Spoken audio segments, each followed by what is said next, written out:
The Plattner Story by H.G. Wells.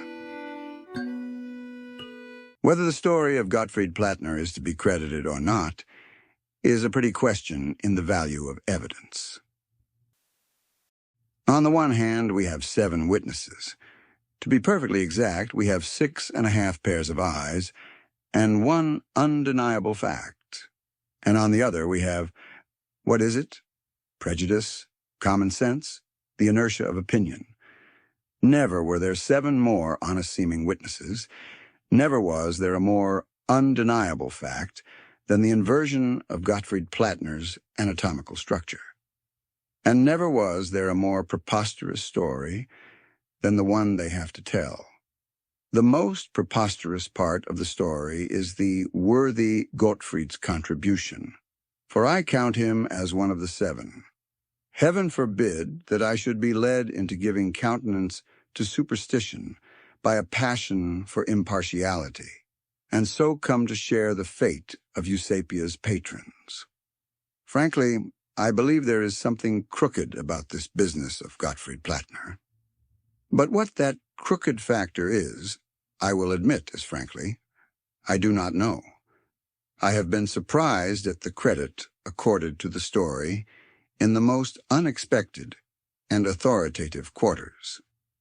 The fairest way to the reader, however, will be for me to tell it without further comment. Gottfried Plattner is, in spite of his name, a free-born Englishman. His father was an Alsatian who came to England in the 60s, married a respectable English girl of unexceptionable antecedents, and died after a wholesome and uneventful life, devoted, I understand, chiefly to the laying of parquet flooring, in 1887. Gottfried's age is 27. He is, by virtue of his heritage of 3 languages, modern languages master in a small private school in the south of England. To the casual observer, he is singularly like any other modern languages master in any other small private school. His costume is neither very costly nor very fashionable, but on the other hand, it is not markedly cheap or shabby. His complexion, like his height and his bearing, is inconspicuous. You would notice, perhaps, that, like the majority of people, his face was not absolutely symmetrical, his right eye a little larger than the left, and his jaw a trifle heavier on the right side. If you, as an ordinary, careless person, were to bare his chest and feel his heart beating, you would probably find it quite like the heart of anyone else. But here you and the trained observer would part company. If you found his heart quite ordinary, the trained observer would find it quite otherwise. And once the thing was pointed out to you, you too would perceive the peculiarity easily enough. It is that Gottfried's heart beats on the right side of his body. Now, that is not the only singularity of Gottfried's structure, although it is the only one that would appeal to the untrained mind. Careful sounding of Gottfried's internal arrangements by a well-known surgeon seems to point to the fact that all the other unsymmetrical parts of his body are similarly misplaced. The right lobe of his liver is on the left side, the left on his right, while his lungs, too, are similarly contraposed. What is still more singular, unless Gottfried is a consummate actor, we must believe that his right hand has recently become his left. Since the occurrences we are about to consider, as impartially as possible, he has found the utmost difficulty in writing, except from right to left across the paper, with his left hand. He cannot throw with his right hand. He is perplexed at meal-times between knife and fork, and his ideas of the rule of the road, he is a cyclist, are still a dangerous confusion. And there is not a scrap of evidence to show that before these occurrences, Gottfried was at all left-handed. There is yet another wonderful fact in this preposterous business. Gottfried produces 3 photographs of himself. You have him, at the age of 5 or 6, thrusting fat legs at you from under a plaid frock and scowling. In that photograph, his left eye is a little larger than his right, and his jaw is a trifle heavier on the left side.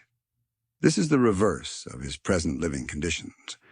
The photograph of Gottfried at 14 seems to contradict these facts, but that is because it is one of those cheap gem photographs that were then in vogue, taken direct upon metal, and therefore reversing things just as a looking-glass would. The third photograph represents him at 1 and 20 and confirms the record of the others. There seems here evidence of the strongest confirmatory character that Gottfried has exchanged his left side for his right.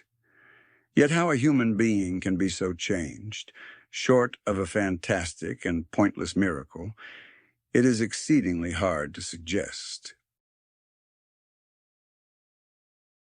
In one way, of course, these facts might be explicable on the supposition that Plattner has undertaken an elaborate mystification on the strength of his heart's displacement.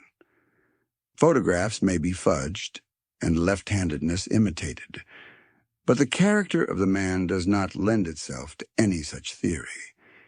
He is quiet, practical, unobtrusive, and thoroughly sane from the Nordau standpoint.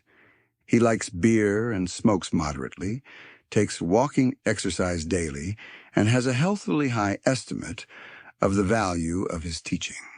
He has a good but untrained tenor voice and takes a pleasure in singing airs of a popular and cheerful character. He is fond, but not morbidly fond, of reading, chiefly fiction pervaded with a vaguely pious optimism, sleeps well and rarely dreams. He is, in fact, the very last person to evolve a fantastic fable. Indeed, so far from forcing this story upon the world, he has been singularly reticent on the matter. He meets inquirers with a certain engaging, bashfulness is almost the word, that disarms the most suspicious. He seems genuinely ashamed that anything so unusual has occurred to him. It is to be regretted that Plattner's aversion to the idea of post-mortem dissection may postpone, perhaps forever, the positive proof that his entire body has had its left and right sides transposed. Upon that fact, mainly the credibility of his story hangs. There is no way of taking a man and moving him about in space, as ordinary people understand space, that will result in our changing his sides. Whatever you do, his right is still his right, his left his left. You can do that with a perfectly thin and flat thing, of course. If you were to cut a figure out of paper, any figure with a right and left side, you could change its sides simply by lifting it up and turning it over. But with a solid, it is different. Mathematical theorists tell us that the only way in which the right and the left sides of a solid body can be changed is by taking that body clean out of space as we know it, taking it out of ordinary existence, that is, and turning it somewhere outside space. This is a little abstruse, no doubt, but anyone with any knowledge of mathematical theory will assure the reader of its truth. To put the thing in technical language, the curious inversion of Plattner's right and left sides is proof that he has moved out of our space into what is called the fourth dimension, and that he has returned again to our world. Unless we choose to consider ourselves the victims of an elaborate and motiveless fabrication, we are almost bound to believe that this has occurred. So much for the tangible facts. We come now to the account of the phenomena that attended his temporary disappearance from the world. It appears that in the Sussexville Proprietary School, Plattner not only discharged the duties of modern languages master, but also taught chemistry, commercial geography, bookkeeping, shorthand, drawing, and any other additional subject to which the changing fancies of the boy's parents might direct attention.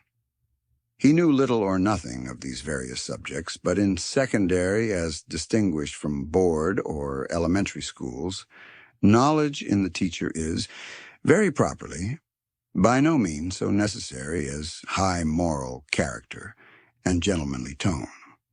In chemistry, he was particularly deficient, knowing, he says, nothing beyond the three gases, whatever the three gases may be. As, however, his pupils began by knowing nothing and derived all their information from him, this caused him, or anyone, but little inconvenience for several terms. Then a little boy named Wibble joined the school, who had been educated, it seems, by some mischievous relative, into an inquiring habit of mind. This little boy followed Plattner's lessons with marked and sustained interest, and in order to exhibit his zeal on the subject, brought, at various times, substances for Plattner to analyze. Plattner, flattered by this evidence of his power of awakening interest, and trusting to the boy's ignorance, analyzed these and even made general statements as to their composition. Indeed, he was so far stimulated by his pupil as to obtain a work upon analytical chemistry and study it during his supervision of the evening's preparation. He was surprised to find chemistry quite an interesting subject. So far, the story is absolutely commonplace, but now the greenish powder comes upon the scene. The source of that greenish powder seems, unfortunately, lost. Master Wibble tells a tortuous story of finding it done up in a packet in a disused lime kiln near the Downs. It would have been an excellent thing for Plattner, and possibly for Master Wibble's family, if a match could have been applied to that powder there and then. The young gentleman certainly did not bring it to school in a packet, but in a common 8-ounce graduated medicine bottle, plugged with masticated newspaper. He gave it to Plattner at the end of the afternoon school. 4 boys had been detained after school prayers in order to complete some neglected tasks, and Plattner was supervising these in the small classroom in which the chemical teaching was conducted. The appliances for the practical teaching of chemistry in the Sussexville Proprietary School, as in most small schools in this country, are characterized by a severe simplicity. They are kept in a small cupboard standing in a recess and having about the same capacity as a common traveling trunk. Plattner, being bored with his passive superintendence, seems to have welcomed the intervention of Wibble, with his green powder as an agreeable diversion, and, unlocking this cupboard, proceeded at once with his analytical experiments. Wibble sat, luckily for himself, at a safe distance regarding him. The 4 malefactors, feigning a profound absorption in their work, watched him furtively with the keenest interest. For even within the limits of the 3 gases, Plattner's practical chemistry was, I understand, temerarious. They are practically unanimous in their account of Plattner's proceedings. He poured a little of the green powder into a test tube and tried the substance with water, hydrochloric acid, nitric acid, and sulfuric acid in succession. Getting no result, he emptied out a little heap, nearly half the bottleful, in fact, upon a slate and tried a match. He held the medicine bottle in his left hand. The stuff began to smoke and melt, and then exploded with deafening violence and a blinding flash. The 5 boys, seeing the flash and being prepared for catastrophes, ducked below their desks and were none of them seriously hurt. The window was blown out into the playground, and the blackboard on its easel was upset. The slate was smashed to atoms. Some plaster fell from the ceiling. No other damage was done to the school edifice or appliances, and the boys, at first, seeing nothing of Plattner, fancied he was knocked down and lying out of their sight below the desks. They jumped out of their places to go to his assistance, and were amazed to find the space empty. Being still confused by the sudden violence of the report, they hurried to the open door, under the impression that he must have been hurt and have rushed out of the room. But Carson, the foremost, nearly collided in the doorway with the principal, Mr. Lidgett. Mr. Lidgett is a corpulent, excitable man with one eye. The boys describe him as stumbling into the room, mouthing some of those tempered expletives irritable schoolmasters accustom themselves to use, lest worse befall. "Wretched mum-chancer," he said. "Where's Mr. Plattner?" The boys are agreed on the very words. Wobbler, sniveling puppy, and mum-chancer are, it seems, among the ordinary small change of Mr. Lidgett's scholastic commerce. "Where's Mr. Plattner?" That was a question that was to be repeated many times in the next few days. It really seemed as though that frantic hyperbole, blown to atoms, had for once realized itself. There was not a visible particle of Plattner to be seen, not a drop of blood nor a stitch of clothing to be found.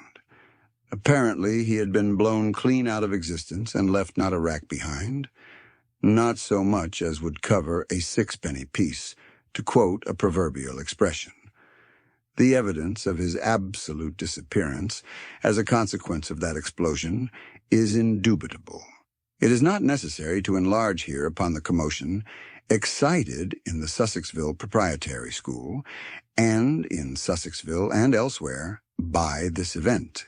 It is quite possible, indeed, that some of the readers of these pages may recall the hearing of some remote and dying version of that excitement during the last summer holidays. Lidgett, it would seem, did everything in his power to suppress and minimize the story. He instituted a penalty of 25 lines for any mention of Plattner's name among the boys, and stated in the schoolroom that he was clearly aware of his assistant's whereabouts. He was afraid, he explains, that the possibility of an explosion happening, in spite of the elaborate precautions taken to minimize the practical teaching of chemistry, might injure the reputation of the school, and so might any mysterious quality in the Plattner's departure. Indeed, he did everything in his power to make the occurrence seem as ordinary as possible. In particular, he cross-examined the 5 eyewitnesses of the occurrence so searchingly that they began to doubt the plain evidence of their senses. But, in spite of these efforts, the tale, in a magnified and distorted state, made a 9 days' wonder in the district, and several parents withdrew their sons on colorable pretexts.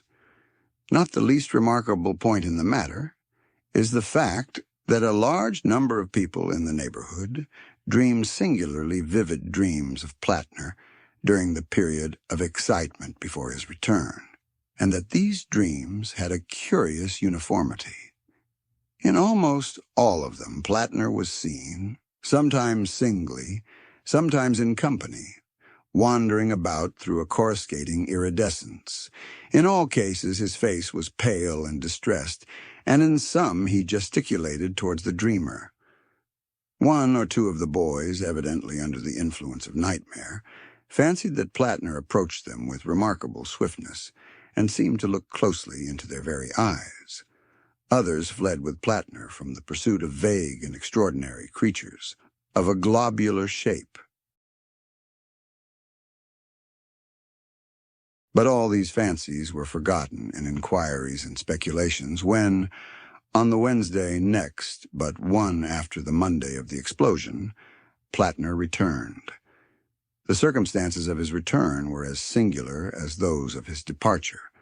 So far as Mr. Lidgett's somewhat choleric outline can be filled in from Plattner's hesitating statements, it would appear that on Wednesday evening, towards the hour of sunset, the former gentleman, having dismissed evening preparation, was engaged in his garden, picking and eating strawberries, a fruit of which he is inordinately fond. It is a large, old-fashioned garden, secured from observation, fortunately, by a high and ivy-covered red brick wall. Just as he was stooping over a particularly prolific plant, there was a flash in the air and a heavy thud, and before he could look round, some heavy body struck him violently from behind. He was pitched forward, crushing the strawberries he held in his hand, and that so roughly that his silk hat, Mr. Lidgett, adheres to the older ideas of scholastic costume, was driven violently down upon his forehead and almost over one eye. This heavy missile, which slid over him sideways and collapsed into a sitting posture among the strawberry plants, proved to be our long-lost Mr. Gottfried Plattner in an extremely disheveled condition. He was collarless and hatless, his linen was dirty, and there was blood upon his hands. Mr. Lidgett was so indignant and surprised that he remained on all fours, and with his hat jammed down on his eye, while he expostulated vehemently with Plattner for his disrespectful and unaccountable conduct. This scarcely idyllic scene completes what I may call the exterior version of the Plattner story, its exoteric aspect. It is quite unnecessary to enter here into all the details of his dismissal by Mr. Lidgett. Such details, with the full names and dates and references, will be found in the larger report of these occurrences that was laid before the Society for the Investigation of Abnormal Phenomena. The singular transposition of Plattner's right and left sides was scarcely observed for the first day or so, and then first in connection with his disposition to write from right to left across the blackboard. He concealed rather than ostended this curious confirmatory circumstance, as he considered it would unfavorably affect his prospects in a new situation. The displacement of his heart was discovered some months after, when he was having a tooth extracted under anesthetics. He then, very unwillingly, allowed a cursory surgical examination to be made of himself, with a view to a brief account in the Journal of Anatomy. That exhausts the statement of the material facts, and we may now go on to consider Plattner's account of the matter. But first let us clearly differentiate between the preceding portion of the story and what is to follow. All I have told thus far is established by such evidence as even a criminal lawyer would approve. Every one of the witnesses is still alive. The reader, if he have the leisure, may hunt the lads out tomorrow, or even brave the terrors of the redoubtable Lidgett, and cross-examine and trap and test to his heart's content. Gottfried Plattner himself and his twisted heart and his 3 photographs are producible. It may be taken as proved that he did disappear for 9 days as the consequence of an explosion, that he returned almost as violently, under circumstances in their nature annoying to Mr. Lidgett, whatever the details of those circumstances may be, and that he returned inverted, just as a reflection returns from a mirror. From the last fact, as I have already stated, it follows almost inevitably that Plattner, during those 9 days, must have been in some state of existence altogether out of space. The evidence to these statements is, indeed, far stronger than that upon which most murderers are hanged. But for his own particular account of where he had been, with its confused explanations and well-nigh self-contradictory details, we have only Mr. Gottfried Plattner's word. I do not wish to discredit that, but I must point out what so many writers upon obscure psychic phenomena fail to do, that we are passing here from the practically undeniable to that kind of matter which any reasonable man is entitled to believe or reject as he thinks proper. The previous statements render it plausible. Its discordance with common experience tilts it towards the incredible. I would prefer not to sway the beam of the reader's judgment either way, but simply to tell the story as Plattner told it me.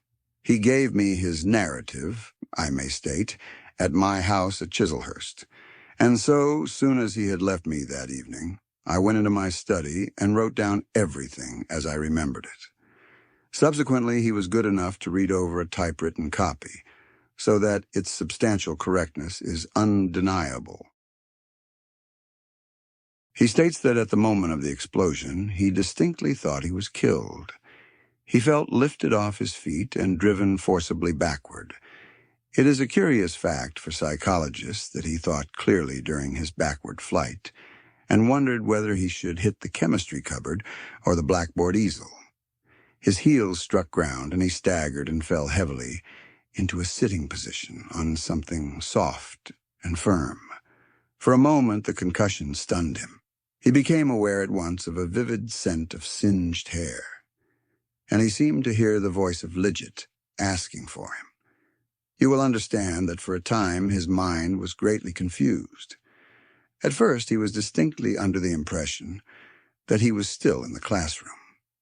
He perceived quite distinctly the surprise of the boys and the entry of Mr. Lidget. He is quite positive upon that score. He did not hear their remarks, but that he ascribed to the deafening effect of the experiment. Things about him seemed curiously dark and faint, but his mind explained that on the obvious but mistaken idea that the explosion had engendered a huge volume of dark smoke. Through the dimness, the figures of Lidget and the boys moved as faint and silent as ghosts. Plattner's face still tingled with the stinging heat of the flash. He was, he says, all muddled. His first definite thoughts seemed to have been of his personal safety. He thought he was perhaps blinded and deafened. He felt his limbs and face in a gingerly manner. Then his perceptions grew clearer, and he was astonished to miss the old familiar desks and other schoolroom furniture about him. Only dim, uncertain, gray shapes stood in the place of these. Then came a thing that made him shout aloud and awoke his stunned faculties to instant activity. Two of the boys, gesticulating, walked one after the other clean through him. Neither manifested the slightest consciousness of his presence. It is difficult to imagine the sensation he felt. They came against him, he says, with no more force than a wisp of mist. Plattner's first thought after that was that he was dead. Having been brought up with thoroughly sound views in these matters, however, he was a little surprised to find his body still about him. His second conclusion was that he was not dead, but that the others were. That the explosion had destroyed the Sussexville Proprietary School, and every soul in it except himself. But that, too, was scarcely satisfactory. He was thrown back upon astonished observation. Everything about him was extraordinarily dark. At first it seemed to have an altogether ebony blackness. Overhead was a black firmament. The only touch of light in the scene was a faint greenish glow at the edge of the sky in one direction, which threw into prominence a horizon of undulating black hills. This, I say, was his impression at first. As his eye grew accustomed to the darkness, he began to distinguish a faint quality of differentiating greenish color in the circumambient night. Against this background, the furniture and occupants of the classroom, it seems, stood out like phosphorescent specters, faint and impalpable. He extended his hand and thrust it without an effort through the wall of the room by the fireplace. He describes himself as making a strenuous effort to attract attention. He shouted to Lidget and tried to seize the boys as they went to and fro. He only desisted from these attempts when Mrs. Lidget, whom he, as an assistant master, naturally disliked, entered the room. He says the sensation of being in the world and yet not a part of it was an extraordinarily disagreeable one. He compared his feelings, not inaptly, to those of a cat watching a mouse through a window. Whenever he made a motion to communicate with the dim, familiar world about him, he found an invisible, incomprehensible barrier preventing intercourse. He then turned his attention to his solid environment. He found the medicine bottle still unbroken in his hand, with the remainder of the green powder therein. He put this in his pocket and began to feel about him. Apparently, he was sitting on a boulder of rock covered with a velvety moss. The dark country about him he was unable to see, the faint, misty picture of the schoolroom blotting it out. But he had a feeling, due perhaps to a cold wind, that he was near the crest of a hill, and that a steep valley fell away beneath his feet. The green glow along the edge of the sky seemed to be growing in extent and intensity. He stood up, rubbing his eyes. It would seem that he made a few steps going steeply downhill and then stumbled, nearly fell, and sat down again upon a jagged mass of rock to watch the dawn. He became aware that the world about him was absolutely silent.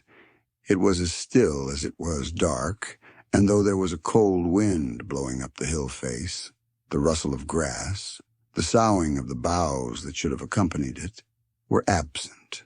He could hear, therefore, if he could not see, that the hillside upon which he stood was rocky and desolate. The green grew brighter every moment, and as it did so, a faint, transparent blood red mingled with, but did not mitigate, the blackness of the sky overhead and the rocky desolations about him. Having regard to what follows, I am inclined to think that that redness may have been an optical effect due to contrast. Something black fluttered momentarily against the livid yellow-green of the lower sky, and then the thin and penetrating voice of a bell rose out of the black gulf below him. An oppressive expectation grew with the growing light. It is probable that an hour or more elapsed while he sat there, the strange green light growing brighter every moment and spreading slowly, in flamboyant fingers, upward towards the zenith. As it grew, the spectral vision of our world became relatively or absolutely fainter. Probably both, for the time must have been about that of our earthly sunset. So far as his vision of our world went, Plattner, by his few steps downhill, had passed through the floor of the classroom, and was now, it seemed, sitting in mid-air in the larger schoolroom downstairs. He saw the boarders distinctly, but much more faintly than he had seen Lidget. They were preparing their evening task, and he noticed with interest that several were cheating with their Euclid riders by means of a crib, a compilation whose existence he had hitherto never suspected. As the time passed, they faded steadily as the light of the green dawn increased. Looking down into the valley, he saw that the light had crept far down its rocky sides, and that the profound blackness of the abyss was now broken by a minute green glow like the light of a glowworm. And almost immediately the limb of a huge heavenly body of blazing green rose over the basaltic undulations of the distant hills, and the monstrous hill masses about him came out gaunt and desolate, in green light and deep, ruddy black shadows. He became aware of a vast number of ball-shaped objects drifting as thistledown drifts over the high ground. There were none of these nearer to him than the opposite side of the gorge. The bell below twanged quicker and quicker, with something like impatient insistence, and several lights moved hither and thither. The boys at work at their desks were now almost imperceptibly faint. This extinction of our world, when the green sun of this other universe rose, is a curious point upon which Plattner insists. During the otherworld night, it is difficult to move about, on account of the vividness with which the things of this world are visible. It becomes a riddle to explain why, if this is the case, We in this world catch no glimpse of the other world. It is due, perhaps, to the comparatively vivid illumination of this world of ours. Plattner describes the midday of the other world, at its brightest, as not being nearly so bright as this world at full moon, while its night is profoundly black. Consequently, the amount of light, even in an ordinary dark room, is sufficient to render the things of the other world invisible, on the same principle that faint phosphorescence is only visible in the profoundest darkness. I have tried, since he told me his story, to see something of the other world by sitting for a long space in a photographer's dark room at night. I have certainly seen indistinctly the form of greenish slopes and rocks, but only, I must admit, very indistinctly indeed. The reader may possibly be more successful. Plattner tells me that since his return he has dreamt and seen and recognized places in the other world. But this is probably due to his memory of these scenes. It seems quite possible that people with unusually keen eyesight may occasionally catch a glimpse of this strange other world about us. However, this is a digression. As the green sun rose, a long street of black buildings became perceptible, though only darkly and indistinctly in the gorge, and after some hesitation, Plattner began to clamber down the precipitous descent towards them. The descent was long and exceedingly tedious, being so not only by the extraordinary steepness, but also by reason of the looseness of the boulders with which the whole face of the hill was strewn. The noise of his descent, now and then his heels struck fire from the rocks, seemed now the only sound in the universe, for the beating of the bell had ceased. As he drew nearer, he perceived that the various edifices had a singular resemblance to tombs and mausoleums and monuments, saving only that they were all uniformly black instead of being white, as most sepulchres are. And then he saw, crowding out of the largest building, very much as people disperse from church, a number of pallid, rounded, pale green figures.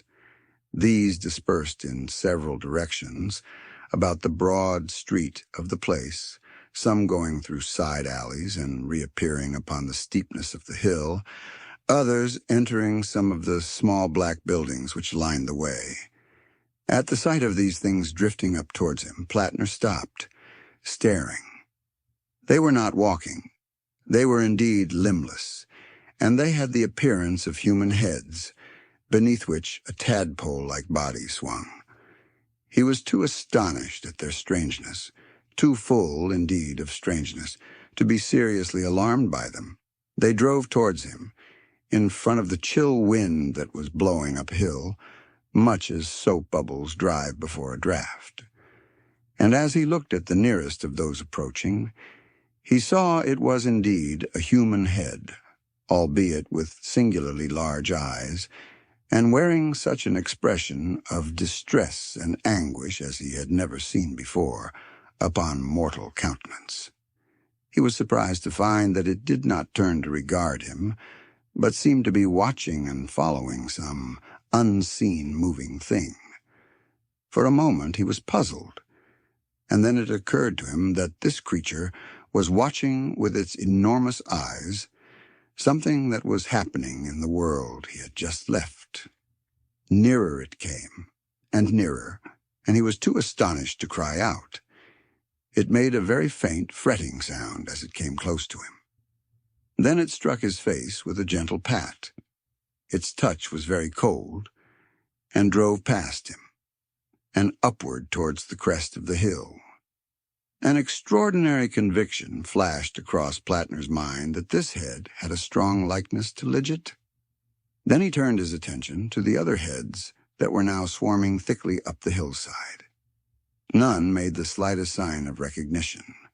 One or two, indeed, came close to his head and almost followed the example of the first, but he dodged convulsively out of the way, Upon most of them he saw the same expression of unavailing regret he had seen upon the first, and heard the same faint sounds of wretchedness from them. One or two wept, and one rolling swiftly uphill wore an expression of diabolical rage. But others were cold, and several had a look of gratified interest in their eyes. One, at least, was almost in an ecstasy of happiness.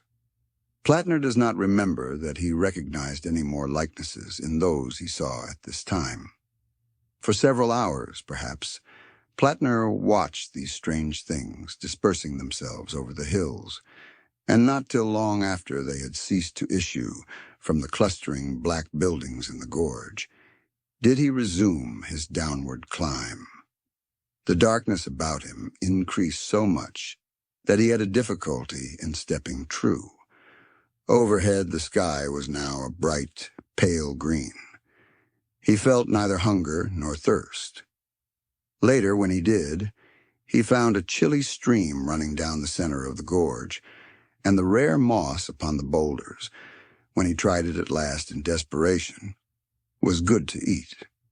He groped about among the tombs that ran down the gorge, seeking vaguely for some clue to these inexplicable things. After a long time, he came to the entrance of the big mausoleum-like building from which the heads had issued. In this he found a group of green lights burning upon a kind of basaltic altar, and a bell rope from a belfry overhead hanging down to the center of the place. Round the wall ran a lettering of fire in a character unknown to him. While he was still wondering at the purport of these things, he heard the receding tramp of heavy feet echoing far down the street. He ran out into the darkness again, but he could see nothing. He had a mind to pull the bell rope, and finally decided to follow the footsteps. But although he ran far, he never overtook them, and his shouting was of no avail.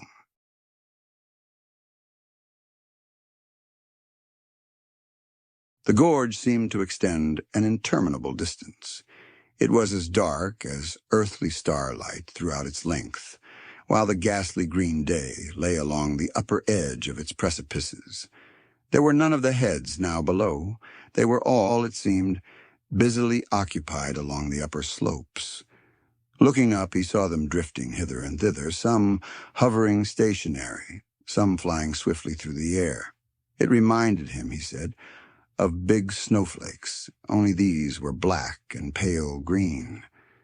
In pursuing the firm, undeviating footsteps that he never overtook, in groping into new regions of this endless devil's dyke, in clambering up and down the pitiless heights, in wandering about the summits, and in watching the drifting faces. Plattner states that he spent the better part of 7 or 8 days. He did not keep count, he says. Though once or twice he found eyes watching him, he had word with no living soul. He slept among the rocks on the hillside. In the gorge, things earthly were invisible, because from the earthly standpoint it was far underground. On the altitudes, so soon as the earthly day began, the world became visible to him. He found himself sometimes stumbling over the dark green rocks or arresting himself on a precipitous brink, while all about him the green branches of the Sussexville lanes were swaying. Or, again, he seemed to be walking through the Sussexville streets or watching unseen the private business of some household. And then it was he discovered that to almost every human being in our world there pertained some of these drifting heads, that everyone in the world is watched intermittently by these helpless disembodiments. What are they, these watchers of the living?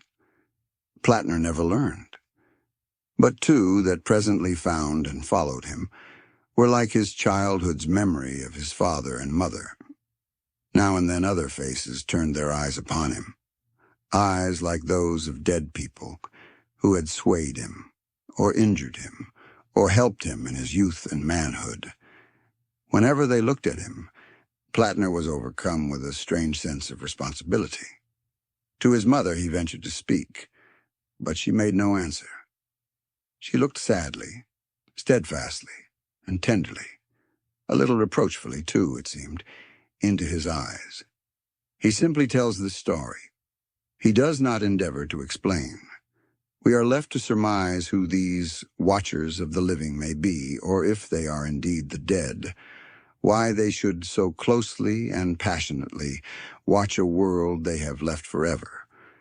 It may be, indeed, to my mind it seems just, that when our life has closed, when evil or good is no longer a choice for us, we may still have to witness the working out of the train of consequences we have laid. If human souls continue after death, then surely human interests continue after death. But that is merely my own guess at the meaning of the things seen. Plattner offers no interpretation, for none was given him. It is well the reader should understand this clearly. Day after day, with his head reeling, he wandered about this strange-lit world outside the world, weary and, towards the end, weak and hungry. By day, by our earthly day, that is, the ghostly vision of the old familiar scenery of Sussexville, all about him, irked and worried him. He could not see where to put his feet. And ever and again, with a chilly touch, one of these watching souls would come against his face. And after dark, the multitude of these watchers about him, and their intent distress, confused his mind beyond describing. A great longing to return to the earthly life that was so near and yet so remote consumed him. The unearthliness of things about him produced a positively painful mental distress. He was worried beyond describing by his own particular followers. He would shout at them to desist from staring at him, scold at them, hurry away from them. They were always mute and intent. Run as he might over the uneven ground, they followed his destinies. On the 9th day, towards evening, Plattner heard the invisible footsteps approaching, far away down the gorge. He was then wandering over the broad crest of the same hill upon which he had fallen in his entry into this strange other world of his. He turned to hurry down into the gorge, feeling his way hastily, and was arrested by the sight of the thing that was happening in a room in a back street near the school. Both of the people in the room he knew by sight. The windows were open, the blinds up, and the setting sun shone clearly into it so that it came out quite brightly at first. A vivid oblong of room lying like a magic lantern picture upon the black landscape and the livid green dawn. In addition to the sunlight, a candle had just been lit in the room. On the bed lay a lank man, his ghastly white face terrible upon the tumbled pillow. His clenched hands were raised above his head. A little table beside the bed carried a few medicine bottles, some toast and water, and an empty glass. Every now and then the lank man's lips fell apart to indicate a word he could not articulate. But the woman did not notice that he wanted anything, because she was busy turning out papers from an old-fashioned bureau in the opposite corner of the room. At first the picture was very vivid indeed, but as the green dawn behind it grew brighter and brighter, so it became fainter and more transparent. As the echoing footsteps paced nearer and nearer, those footsteps that sound so loud in that other world and come so silently in this, Plattner perceived about him a great multitude of dim faces gathering together out of the darkness and watching the two people in the room. Never before had he seen so many of the watchers of the living. A multitude had eyes only for the sufferer in the room. Another multitude, in infinite anguish, watched the woman as she hunted with greedy eyes for something she could not find. They crowded about Plattner, they came across his sight and buffeted his face. The noise of their unavailing regrets was all about him. He saw clearly only now and then. At other times the picture quivered dimly through the veil of green reflections upon their movements. In the room it must have been very still, and Plattner says the candle flame streamed up into a perfectly vertical line of smoke, but in his ears each footfall and its echoes beat like a clap of thunder. And the faces. Two, more particularly near the woman's. One a woman's also, white and clear-featured. A face which might have once been cold and hard, but which was now softened by the touch of a wisdom strange to earth. The other might have been the woman's father. Both were evidently absorbed in the contemplation of some act of hateful meanness, so it seemed, which they could no longer guard against and prevent. Behind were others, teachers it may be, who had taught ill, friends whose influence had failed. And over the man, too, a multitude, but none that seemed to be parents or teachers. Faces that might once have been coarse, now purged to strength by sorrow. And in the forefront one face, a girlish one, neither angry nor remorseful, but merely patient and weary, and, as it seemed to Plattner, waiting for relief. His powers of description fail him at the memory of this multitude of ghastly countenances. They gathered on the stroke of the bell. He saw them all in the space of a second. It would seem that he was so worked on by his excitement that, quite involuntarily, his restless fingers took the bottle of green powder out of his pocket and held it before him. But he does not remember that. Abruptly, the footsteps ceased. He waited for the next, and there was silence, and then suddenly, cutting through the unexpected stillness like a keen, thin blade, came the first stroke of the bell. At that, the multitudinous faces swayed to and fro, and a louder crying began all about him. The woman did not hear. She was burning something now in the candle flame. At the second stroke, everything grew dim, and a breath of wind, icy cold, blew through the host of watchers. They swirled about him like an eddy of dead leaves in the spring, and at the third stroke, something was extended through them to the bed. You have heard of a beam of light. This was like a beam of darkness, and looking again at it, Plattner saw that it was a shadowy arm and hand. The green sun was now topping the black desolations of the horizon, and the vision of the room was very faint. Plattner could see that the white of the bed struggled and was convulsed, and that the woman looked round over her shoulder at it, startled. The cloud of watchers lifted high like a puff of green dust before the wind, and swept swiftly downward towards the temple in the gorge. Then suddenly Plattner understood the meaning of the shadowy black arm that stretched across his shoulder and clutched its prey. He did not dare turn his head to see the shadow behind the arm. With a violent effort, and covering his eyes, he set himself to run, made perhaps 20 strides, then slipped on a boulder and fell. He fell forward on his hands, and the bottle smashed and exploded as he touched the ground.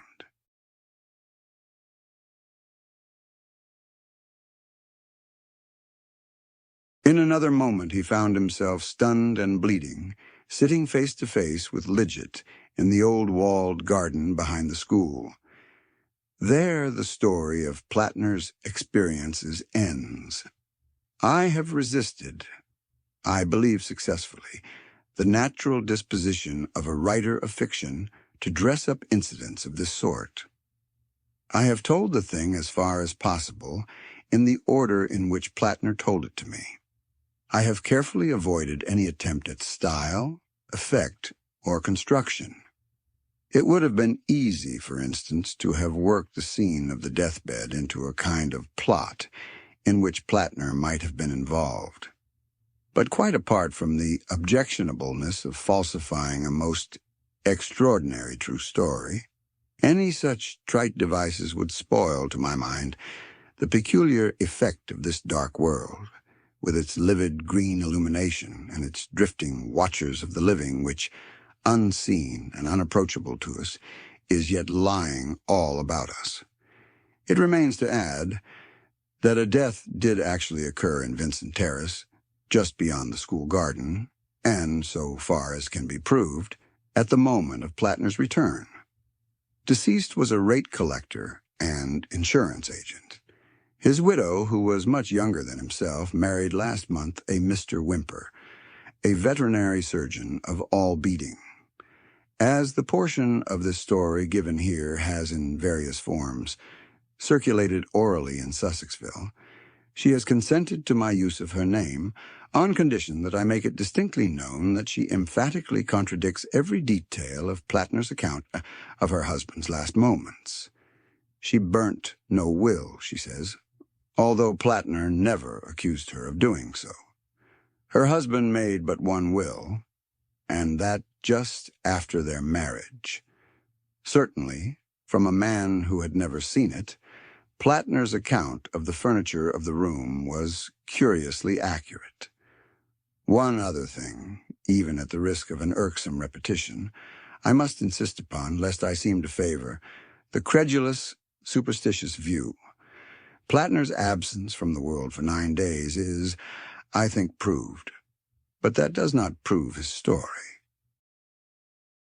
It is quite conceivable that even outside space hallucinations may be possible. That at least the reader must bear distinctly in mind.